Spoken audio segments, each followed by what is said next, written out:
Hello, I am Anshul, and by the end of this video, you will be able to tell if a number is prime or not. And to do that, we should first talk about what are prime numbers. Prime number is any natural number that has exactly two distinct factors. What does that mean?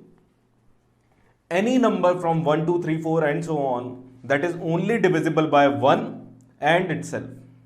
For example, 7. Its factors are 1 and 7. 7 is divisible by 1 and 7 only.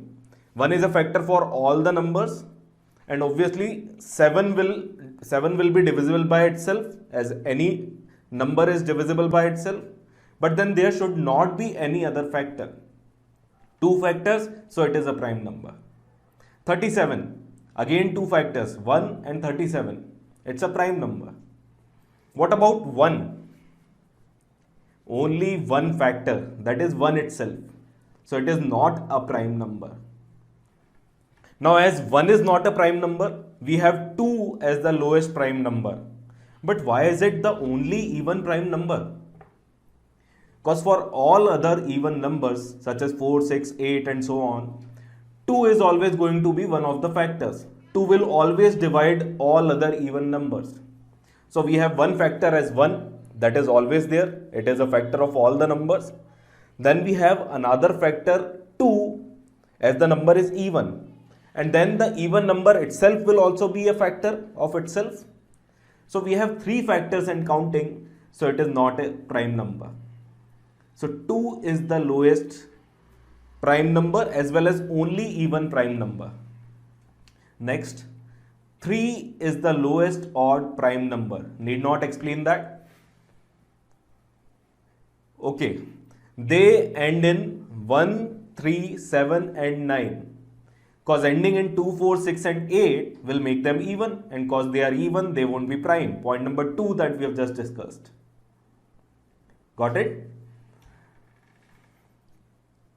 Okay, well this point, just keep this in mind. There are 25 prime numbers between 1 and 100, 15 are between 1 and 50, and remaining 10 are between 50 and 100.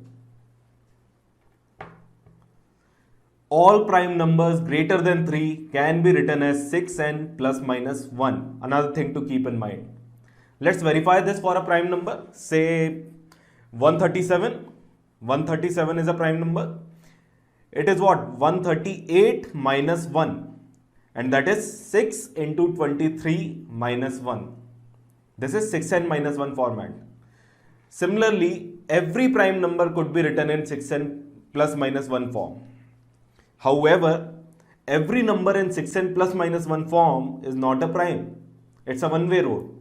49 is 6 into 8 plus 1, but 49 is not a prime number.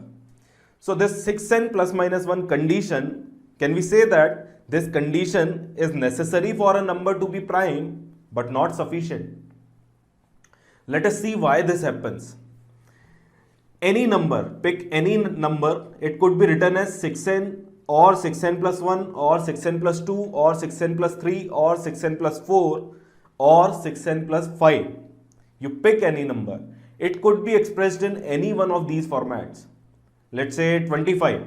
25 is 6 into 4 plus 1. That is 6n plus 1 form. 15. 15 is 6 into 2 plus 3. That is 6n plus 3 form. So 6n will cover all the numbers, all the multiples of 6, and plus 1, plus 2, plus 3, plus 4 and plus 5 will cover all the numbers in between.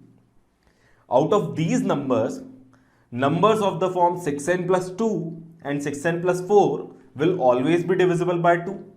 Why? We can take 2 common outside the bracket and we will have 2 into 3n plus 1 and 2 into 3n plus 2. These will be always divisible by 2. Similarly, 6n and 6n plus 3 will be always divisible by 3.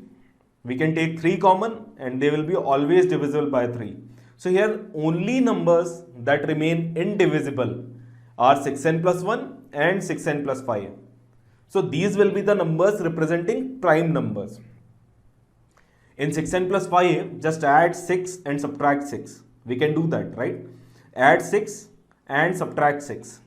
We get 6 into n plus 1 in the bracket minus 1. Or we can write this as, just substitute n plus 1 by k. We can write this as 6k minus 1. So we have, for all the prime numbers, we have the form 6n plus 1 or 6k minus 1. These are the only prime numbers. Now let's talk about the climax of this video. How to check if a number is prime. This is the most important thing. How to check if a number is prime or not. Very simple method. To check, just listen carefully. To check if a number n is prime, check its divisibility with all the prime numbers less than root n. Check its divisibility with all the prime numbers less than root of n, square root of n. So to check if 137 is prime, first take root of 137. Now root of 121 is 11, root of 144 is 12. So root of 137 will be between 11 and 12. That is 11 point something. We don't need the accurate square root. 11 point something will do. Now check if 137 is divisible by 2, 3, 5, 7 and 11. That is all the prime numbers less than root of 137. So it is not divisible by any of these numbers. We can say yes, it is a prime number. For bigger numbers, you can apply divisibility rules, about which we'll be talking in the next video. Now let us see some logic here. Why do we check only for the numbers less than root n? Let's take a number 100. Write all the factors of 100 in increasing order. That will be 1, 2, 4, 5, 10, 20, 25, 50 and 100. These are all the numbers that divide 100. Now the middle one out of these is 10, which is square root of 100. If I pick 20, I'll have to multiply it by 5 to make the product 100. In the same manner, if I take a factor from right of 10, I'll have to multiply a number from left of 10 to make 100, like this. So for every factor existing on the right of 10, there must be a factor existing on the left of 10.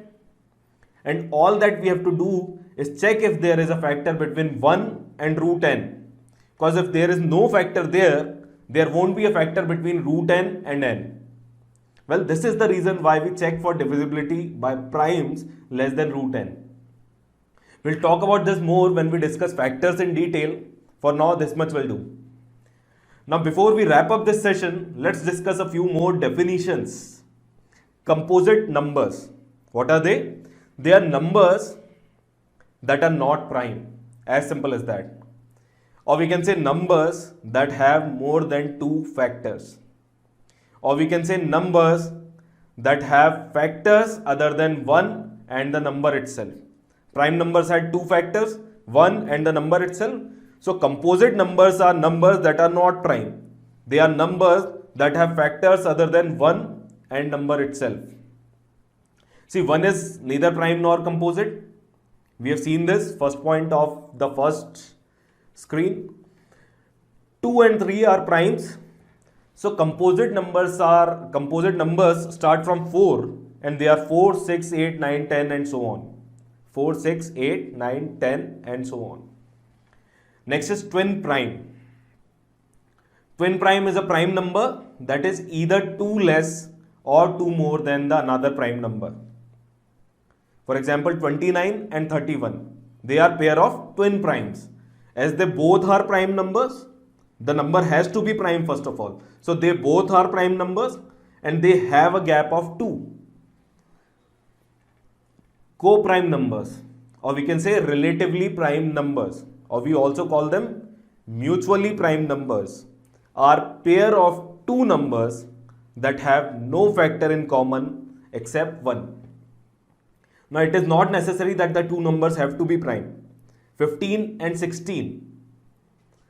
Only number that divides both 15 and 16 is 1. So they are co-primes. For twin prime, the number has to be a prime number. For co-prime, it is not necessary. 15 and 16 are prime because only number that divides both of them, only common divisor is 1. So they are co-prime to each other. Can we say 1 is co-prime with every number? Think about it. 1 is co-prime with every number. You pick 1 and another number, the only common factor will be 1 always. So it is co-prime with all the numbers. Also, all the prime numbers are co-prime to each other. Why so?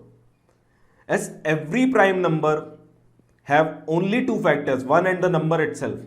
So the only common factor for two prime numbers will be 1. So they will always be co-prime to each other. Now, any two consecutive integers are always co-prime. That's a good one. You can check it. 5 and 6, they are co-prime. 37, 38, also co-prime. So consecutive numbers will always be co-prime.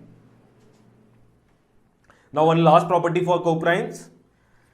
Sum of any two co-prime numbers is always co-prime with their product. Sum of two co-prime numbers is always co-prime with their product.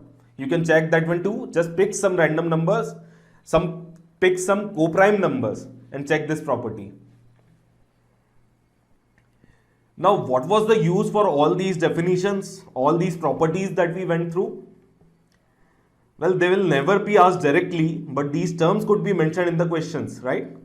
So that is why they are important. I hope you are pretty comfortable with prime numbers now. With this and one very bad mathematical Big Bang theoretical fata, I like to end this session. I hope you like this video.